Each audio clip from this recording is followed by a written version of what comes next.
Alright, for this dish, cassoulet, we're going to cut some onions, carrots, and celery. One of the easiest way to cut an onion is, of course, the type that's away from the root end. This is the root end. We're going to go on the other side of it. And we're just going to cut down vertically about a little more than 1/4 of an inch, turn it, and then we're going to cut our dices this way. So basically our natural ridges in the onion are going to separate this to make our dices. Real simple. So we're just going to go along until we get to the end here. Once I get to the end, it looks a little hard, right? So what you can do is make one more cut. Sometimes turn that to the side and then make a little more cuts that way. And there's the rest of our dices. You get an end piece like this, you want to use it up, great. Cut it again, see there? Then cut pieces like that. There we go. There's our onion. Now let's talk about our carrot. Our carrot you're going to cut in half lengthwise. I already cut it in half this way lengthwise, and I cut it in half again, so it's going to be easier to cut. Then I go into 1 and then 2 on my carrot, line that up, and of course I can get my smaller dices this way. Makes it so much easier, especially when you cut your carrot in half from the lengthwise, and it makes it much easier to deal with. I like to put hands on both sides here, go down, makes it light safe, and pivot, and then of course when it's smaller, this part of the carrot, then you're just going to cut it once down the middle, and that's going to give us our strips, and then into our dices for our carrot. Now we have our celery as well. Celery, these are pretty thin already, but I'm going to cut them in half once. There we go.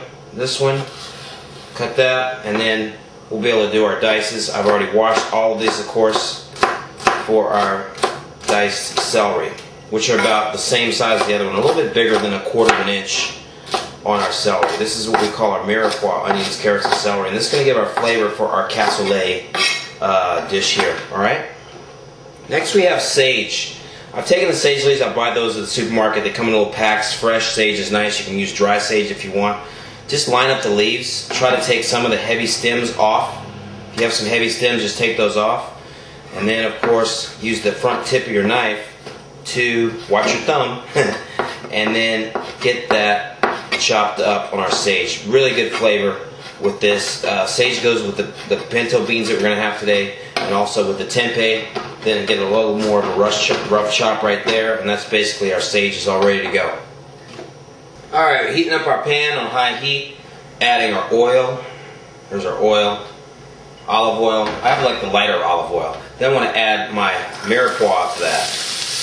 I'm going to add the mirepoix, and that's just going to basically kind of sweat down. We're going to toss it around a little bit. Let it get tender.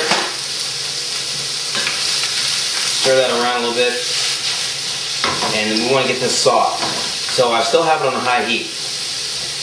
Alright, carrots are sweating down there. They have a little bit of caramelization on them. Not too bad, but they're gotten soft. Next, we're going to add our chopped garlic in there. Chopped garlic and all our sage.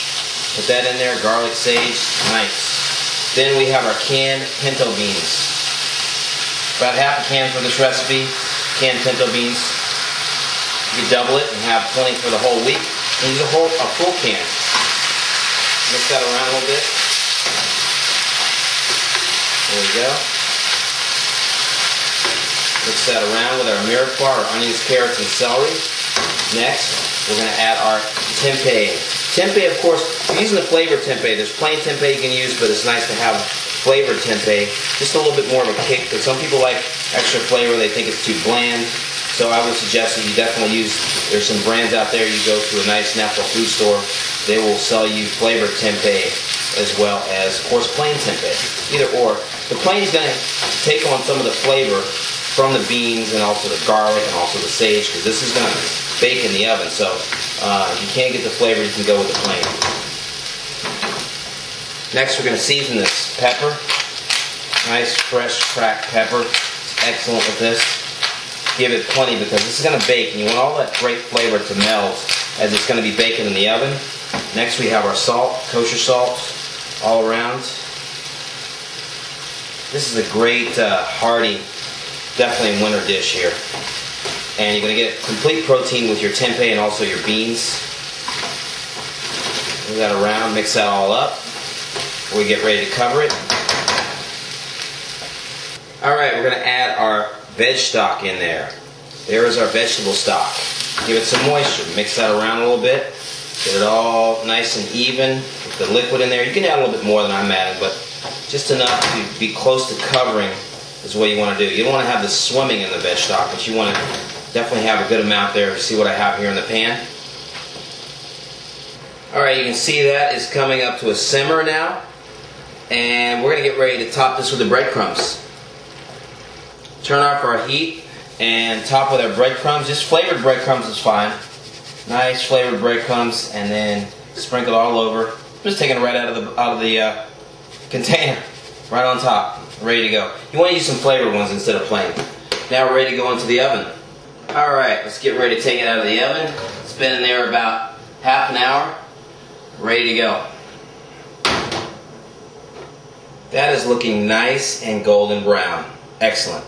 That's ready to serve that. Let it chill for a little bit. Just let it cool down and rest some, and then about 10 minutes, then you're ready to go.